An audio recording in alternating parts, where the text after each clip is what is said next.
peux pas faire vidéo sans parler de Odago ces derniers temps, hein. Toujours d'actualité, le gars là. Vous connaissez, Odago le blanc aussi, lui là, t'as vu le gars François, machin. J'ai quand il s'en va miser 1 million pour celui qui, lui dit, il va donner 1 million à celui qui va ramener Odago à Lomé. Donc je me suis pas trop parlé, c'est pas moi qui a dit, c'est lui qui a dit. Je vais vous laisser écouter vous-même. Maintenant après là, on va parler des 295 écoles qui ont été fermées. Et on a tenu à parler. Un team le suivre, là, vous me dites, mais où est la fille qui nous a dit, aïe, pour. Ale gode mene adun va ka lo ame nde bebe ja onya nde bebe ja onya le gode mene ka ba lo ame Raoul so bena no nde mule jibe abe Raoul nde mule jibe abe o agbe son ku dere na kora nde mule jibe abe le onya be re kerekia le gode mene dun ka ba lo ame mano 1 million mano 1 million ma dun va tia ma so fi nya sigante o jile famille Miller yo le dun e so do va ton so do be ne be fin o be galelo me wa be si va fie e bon on la premier police station ne e bon oyona frontière ma procédure imbosim oyona frontière zereka nde mjibe abe ye bele si caméra e to pes be we ele gano mate on go na munya bo aso interpol munya bo aso interpol mi la teo togo to tino papa Raoul no si akani Kano jo le gode mene ndo sen Et yo les gars, c'est comment? J'espère que vous allez bien, non? Sinon, ça va chez moi aussi. Vous savez que depuis le 29 juin passé, il y a le ministre Kokoroko qui a fermé plus de 295 écoles. Oui, parce que c'est un communiqué qui est sorti, c'est ce que nous tous on a appris, qu'il y a 295 écoles qui ont été fermées. Oui. Mais jusqu'à présent, là, d'autres ne savent pas l'ampleur de la situation. Moi, j'ai analysé la situation, je suis parti faire des recherches sur la situation. Mais toutefois, avant de commencer la vidéo, je vais vous laisser regarder le journal de la TVT. Et puis quand vous allez regarder la vidéo là, on va redéfinir et puis on va débattre. Vous aussi, vous allez dire ce que vous en pensez en commentaire. Let's go. Écoles togolaises, des établissements privés, vous le savez, sont fermés pour la rentrée prochaine. Des établissements qualifiés de clandestins, près de 300. Qu'est-ce qui leur est précisément reproché? Eh bien, voici les explications dans ce dossier de la rédaction. Cela s'appelle un véritable tour de vis. Sur 4945 écoles privées visitées par la Commission centrale de contrôle et de suivi des établissements privés, laïcs et confessionnels, 295 sont qualifiés, entre guillemets, d'établissements clandestins, donc fermés. Tout ce qui est clandestin, c'est ce qui ne répond pas aux normes ou bien aux règles ou à la loi. Donc, pour les établissements privés également, il y a des normes régies par l'arrêté 1049 du 25 juin 2021.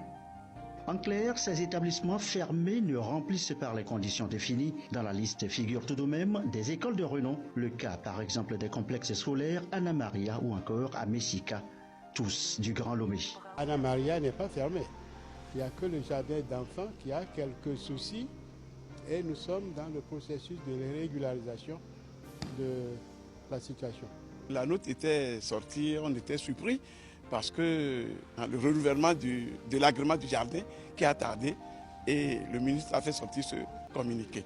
À en croire les responsables de ces deux établissements précités, seuls leurs préscolaires ou leurs jardins d'enfants sont frappés par la mesure, mais pour l'ensemble des écoles concernées, les griefs vont bien au-delà des papiers pas en règle. La première anomalie, des établissements qui sont en règle, mais qui ont fait des extensions ou des réductions de l'espace, entraînant une exiguïté. On constate également si les salles de classe qu'on a construites répondent aux normes. Est-ce qu'on a équipé? Est-ce qu'il y a les laboratoires? Est-ce qu'il y a la bibliothèque? On doit voir si dans le dossier, si c'est au primaire, est-ce que les enseignants ont le bac? Si c'est au secondaire, c'est la licence ou le master. Donc, parce qu'il il est assujetti à l'autorisation d'enseigner. Conséquence, 11 000 élèves sont directement affectés par la décision. Une situation pas très heureuse pour certains parents.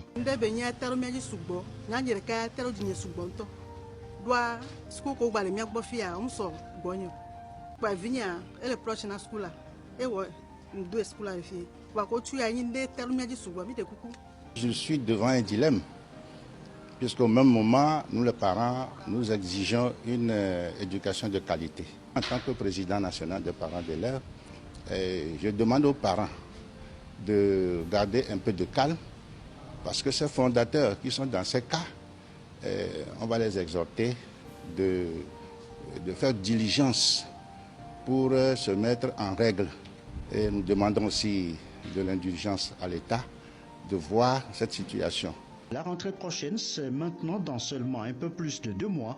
Beaucoup se demandent alors le sort des établissements qui, entre-temps, parviendraient à régulariser leur situation. À chaque établissement, on lui a signifié ce qu'il faut. Quand est-ce qu'il faut le faire? Un chronogramme pour se mettre dans les normes. Ils savent, ce n'est pas une décision qui est prise sur le coup. Donc, si c'est pour un bâtiment qui ne tient pas, on ne peut pas refaire ça en 2 mois. Si c'est les enseignants, il faut les trouver pour les recruter. Et si, dans le temps, ils arrivent à se mettre en règle, il n'y a pas de problème.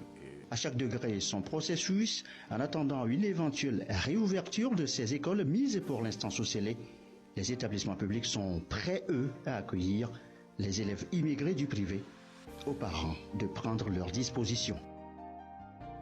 Et voilà, j'espère que vous avez vu la vidéo. Donc, ce qu'on peut comprendre actuellement là, il y a certains établissements, il y a certains directeurs d'établissement, eux qui cherchent à réglementer leur établissement. Oui, donc le chiffre qu'ils ont communiqué là, les 295 chiffres qu'ils ont communiqué là, sûrement que ça a diminué un peu. Ceux qui sont smart, ceux qui sont rapides là, eux vont réglementer ça. Maintenant, ceux qui ne sont pas rapides, ceux qui ne peuvent pas réglementer là, c'est-à-dire eux là, c'est fermé. Ça c'est dada, les enfants ne pourront plus rentrer dans ces établissements. Maintenant, la question que moi je pose, s'il y a 295 écoles qui se sont fermées, donc sachez qu'il y a une augmentation du chômage actuellement au Togo. Parce que au moins disons, on peut prendre une école, on peut trouver minimum 6 enseignants. Disons, comme ils sont qualifiés d'établissements clandestins, donc on a supposé que 6 enseignants. Donc 6 enseignants là, faites les 6 enseignants là fois 295. Vous allez voir le nombre d'enseignants qui seront en chômage actuellement.